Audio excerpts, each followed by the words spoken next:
Pourriez-vous passer 24 heures sans téléphone portable? Eux ont accepté de faire le test. Voici Badi et Léo. Et ils vont me donner tout de suite leur téléphone. Messieurs, s'il vous plaît. Pourquoi vous avez accepté de relever ce défi? Moi j'accepte parce que je pense que dans la société maintenant, aujourd'hui, on est accro à notre téléphone. Moi personnellement je le suis, je pense. Moi je l'utilise pour travailler tous les jours, donc ça va être un peu challengeant. Mais après, à voir si je peux m'en passer. Passer 24 heures sans un objet, ça peut paraître hyper facile, mais est-ce que ouais, vous avez un peu de crainte quand même? La crainte, peut-être à la limite l'ennui, dans le sens où le téléphone, quand on s'ennuie, on a le réflexe de le sortir. Donc c'est parti pour 24 heures sans téléphone. Je les garde sur moi, vraiment. On fait vraiment l'expérience. On se revoit à mi-parcours et puis on fait un bilan à la fin. Ok?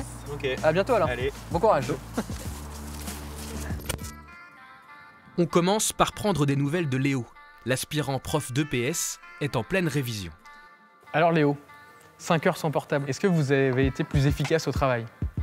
Oui, parce qu'en fait, on est quand même beaucoup moins déconcentré par le téléphone et finalement, j'ai pu du coup lever la tête et regarder en fait entre guillemets, le monde qui était autour de moi et ça m'a sauté aux yeux que tout le monde a la tête baissée dans son téléphone et des fois personne ne se parle.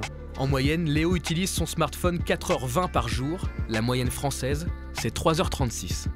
C'est vraiment le couteau suisse que j'ai dans ma vie, dans le sens où j'ai tout qui est sur mon téléphone. Les réseaux sociaux, tout ce qui est Snapchat, Facebook, tout ça. Je m'en sers aussi pour communiquer avec ma famille, mes parents, puisqu'ils sont plus par là.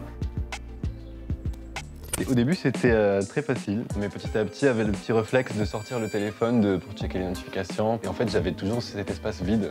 En temps normal, il ne commence pas ses soirées par cuisiner, mais par se filmer. Car Badi est influenceur. Création de contenu, pour être honnête, c'est un peu ma passion. J'ai beaucoup de retours où des gens me disent ça me fait rire ce que tu fais, ça me fait marrer, donc ça me motive encore plus de faire des vidéos drôles. Il a 1,2 million d'abonnés sur TikTok où il publie 4 vidéos chaque jour, ce qui ne l'empêche pas d'estimer que le smartphone prend trop de place dans nos vies. Surtout les ados qui sont H24 sur les téléphones, en train de suivre TikTok et les réseaux, et ce que moi je crée, ce que d'autres créateurs de contenu créent. Bon, France 3, c'est pas que je vous aime pas, mais ce serait peut-être le moment d'aller se reposer. Donc on se retrouve demain. J'espère qu'ils vont nous retrouver parce qu'ils n'ont pas de téléphone pour nous appeler, évidemment. Ça a été? Ouais, ça va, franchement ça va. Dans quel état d'esprit vous êtes? Sur les nerfs Non, ça va, je tremble pas pour l'instant, donc j'ai quand même remarqué que j'étais beaucoup plus productif dans ce que je faisais. Ok. Ne serait-ce que pour les révisions ou même pour la préparation le matin. Là, ce matin, pour vous donner un exemple, j'étais prêt 20 minutes avant la fin de l'heure. Ah oui. Plutôt serein. Badi, serein? C'était un peu compliqué pour dire la vérité. Ouais.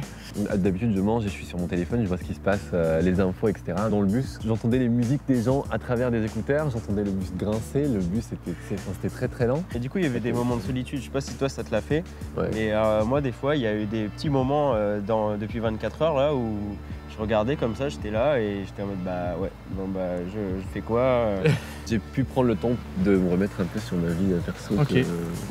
que plutôt m'occuper de celle des réseaux. Hâte de le récupérer du coup? Je dirais pas hâte, non si hâte quand même. Ouais. Je vais vous les rendre.